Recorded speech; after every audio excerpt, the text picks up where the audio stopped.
Well, a habit is a redundant set of automatic, unconscious thoughts, behaviors, and emotions that's acquired through repetition. A habit is when you've done something so many times that your body now knows how to do it better than your mind.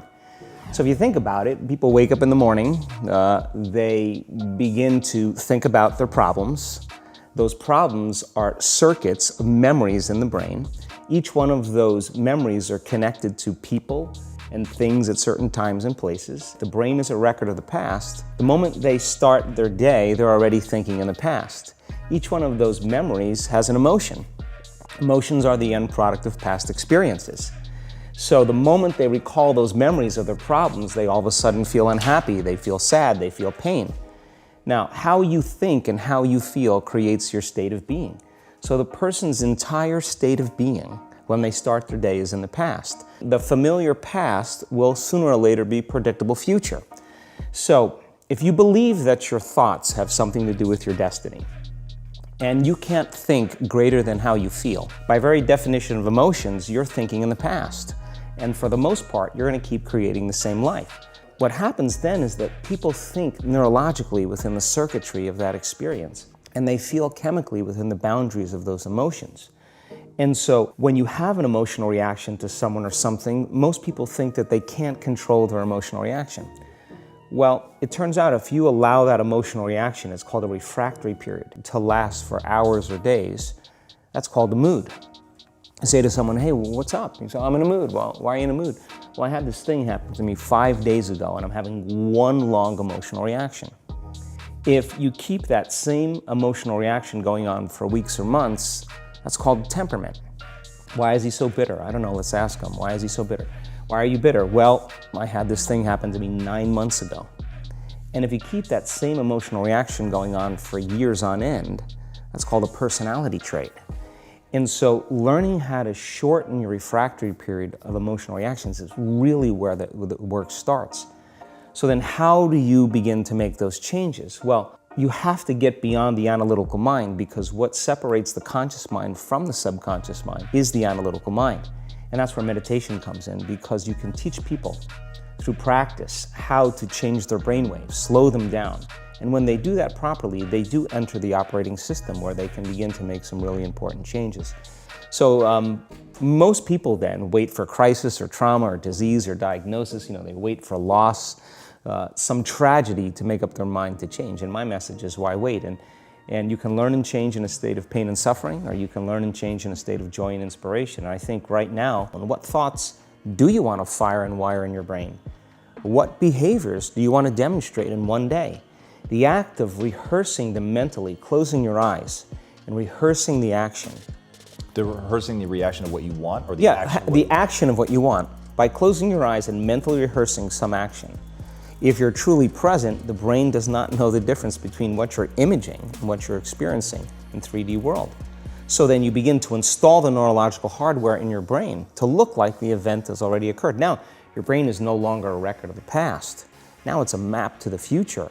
And if you keep doing it, priming it that way, the hardware becomes a software program. And who knows, you just may start acting like a happy person.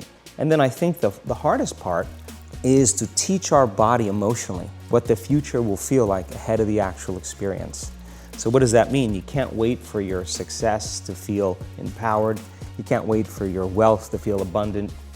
You can't wait for your new relationship to feel love, or your healing to feel whole. I mean, that's the old model of reality, of cause and effect, waiting for something outside of us to change how we feel inside of us. And most people spend their whole life living in lack, waiting for something to change out there. The moment you start feeling abundant and worthy, you are generating wealth. The moment you're empowered and feel it, you're beginning to step towards your success. The moment you start feeling whole, your healing begins. And when you love yourself and you love all of life, you'll create an equal. And now you're causing an effect. And I think that's the difference between living as a victim in your world, saying, I am this way because of this person or that thing or this experience. They made me think and feel this way. When you switch that around, you become a creator of your world, and you start saying, my thinking and my feeling is changing an outcome in my life. And now that's a whole different game, and we start believing more that we're creators of reality. So how do we go from, okay, I have this negative emotion, it's controlling my life, it's got me in this cycle of, I think about this emotion, which triggers a chemical reaction, which trains my body to feel that way, which makes it easier, more likely I will do it again. And so now I'm in this vicious cycle. And unconscious, and it's unconscious. Right. So how do we then go from that, like mechanistically, to begin this visualization process of something that's empowering? It's me in a different state, it's my future self. Is it meditation? Is it, what does that look like? If you're not being defined by a vision of the future, then you're left with the old memories of the past, and you will be predictable in your life.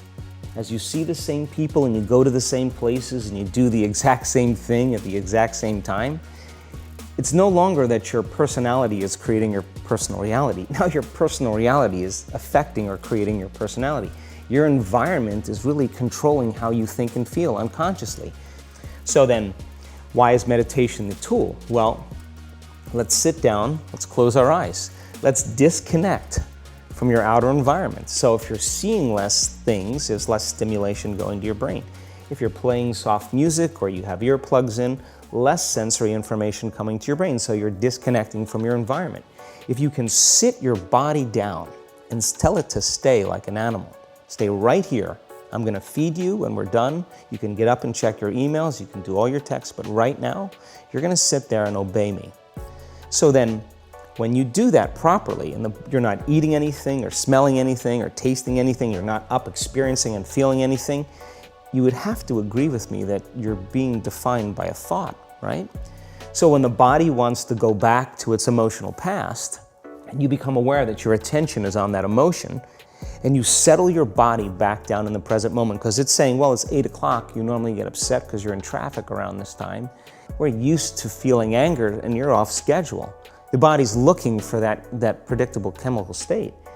Every time you become aware that you're doing that and your body is craving those emotions and you settle it back down into the present moment, you're telling the body it's no longer the mind, that you're the mind, and now your will is getting greater than the program. And if you keep doing this over and over again, over and over again, over and over again, just like training a stallion or a dog, it's just gonna say, I'm gonna sit.